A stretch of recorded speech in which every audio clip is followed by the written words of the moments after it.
Secara sederhana, ilmu administrasi bisnis ini adalah salah satu cabang ilmu sosial yang dimana mempelajari cara mengelola sebuah organisasi atau perusahaan dengan efisien dan efektif. Tapi dalam ilmu administrasi bisnis ini tidak hanya berbicara soal angka dan strategi saja, tapi di dalam ilmu ini juga mempelajari cara perilaku manusia dalam berorganisasi, komunikasi, kepemimpinan, serta pemilihan keputusan. Dalam ilmu administrasi bisnis ini terdapat 4 konsep utama. Yang pertama adalah planning atau perencanaan, di mana pada konsep ini kita menentukan sebuah tujuan ataupun menentukan sebuah strategi yang akan kita lakukan pada bisnis kita ke depannya. Dan kedua adalah organizing atau pengorganisasian. Ketiga adalah directing atau sebuah pengarahan. Dan terakhir adalah controlling atau pengawasan. Lalu dalam ilmu administrasi bisnis ini juga terdapat berbagai aspek seperti manajemen, pemasaran, terus keuangan, operasional hingga sumber daya manusia. Ilmu administrasi bisnis merupakan cabang dari rumpun ilmu sosial yang mempelajari tentang administrasi. Administrasi yang dimaksud di sini adalah tentang mengelola, mengatur, memanajemen, mengkoordinasikan bisnis. Ilmu administrasi bisnis masuk ke dalam rumpun ilmu sosial dikarenakan objek kajiannya adalah manusia, interaksi sosialnya adalah berupa hubungan manusia dengan ekonomi. Ilmu administrasi bisnis masuk ke dalam rumpun ilmu sosial dikarenakan memiliki metode-metode yang sangat condong kepada ilmu sosial dibandingkan kepada ilmu-ilmu alam. Bagaimana tentang manajemen organisasi dalam bisnis itu bisa dijalankan, bagaimana pemasaran sebuah produk agar bisa menjadi bisnis yang menguntungkan, tentu ilmu administrasi bisnis mempelajari itu semua.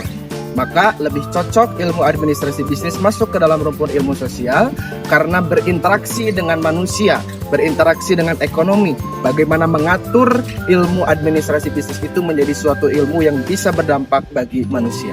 Lalu apa relasinya dengan ilmu pemerintahan? Ilmu administrasi bisnis sering berkolerasi dengan ilmu pemerintahan, terutama dalam urusan aturan, regulasi, dan kebijakan publik untuk di bidang bisnis. Selanjutnya saya ingin menjelaskan sejarah awal mula dari administrasi bisnis bisa menjadi suatu cabang disiplin ilmu sosial. Jadi ini bermula pada era klasik, di mana pada masa pra-industri, sebelum abad ke-18, yaitu administrasi bisnis itu sifatnya masih sederhana dan juga masih manual. Jadi mana ini masih diterapkan pada bidang kerajinan, pertanian, maupun industri-industri kecil seperti perdagangan kecil. Nah, pedagang kecil inilah yang memegang bisnis itu. Jadi bisnis pada masa administrasi bisnis pada masa pra-industri itu, mereka selalu dipegang oleh pribadi dan keluarga, bukan merupakan manajemen formal atau manajemen yang lebih modern seperti sekarang. Nah, bersambung kepada revolusi industri pada abad ke-18 hingga 19, karena dunia sudah mulai berkembang, mulai dari kemajuan teknologi, modernisasi, hingga globalisasi ke seluruh penjuru dunia, para ahli itu terbuka matanya untuk membuat strukturisasi hingga manajemen yang lebih formal, manajemen yang lebih modern, sehingga ini merupakan cikal bakal awal mulanya manajemen formal dan merupakan cikal bakal awal mula dari administrasi bisnis sebagai suatu cabang disiplin ilmu. Oke, selanjutnya kita masuk ke abad pertengahan, di mana pada abad 19 hingga 20, salah satu ahli bernama Max Weber itu mengeluarkan teori Betrick, yang dimana teori itu beliau berpendapat bahwa administrasi bisnis itu harus mengedepankan pencatatan yang lebih detail terkait struktur formal suatu organisasi administrasi, sehingga itu mendukung perkembangan administrasi bisnis di dunia. Lalu melanjutkan ke abad globalisasi hingga sekarang, pada abad ke-20 hingga sekarang, pada era digital, administrasi bisnis itu berkembang mulai dari di bidang e-commerce, kemudian supply chain atau perdagangan internasional. Dan fokus administrasi bisnis dunia sekarang yaitu mengedepankan sifat-sifat yang adaptif, inovatif, dan juga keberlanjutan. Sekarang saya akan menjelaskan teori apa saja yang ada pada ilmu administrasi bisnis. Teori pertama lahir dari era klasik yang dikemukakan oleh Frederick Taylor. yaitu teori manajemen ilmiah.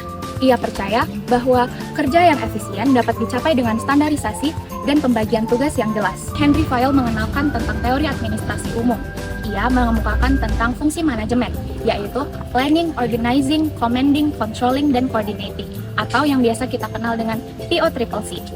Lalu, selain itu ada juga teori neoklasik. Jika teori klasik tadi lebih menyoroti tentang struktur dan efisiensi, teori neoklasik lebih menyoroti manusia dan lewat eksperimen Hawthorne menemukan bahwa motivasi dan hubungan sosial sangat berpengaruh pada produktivitas. Oleh karena itu, sangat penting untuk membangun lingkungan kerja yang nyaman.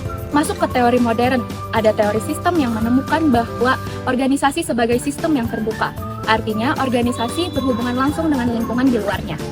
Lalu, ada juga yang mengatakan bahwa tidak ada satu cara terbaik untuk mengelola bisnis. Semua tergantung pada kondisinya, yaitu jenis bisnis, teknologi, dan budaya organisasi.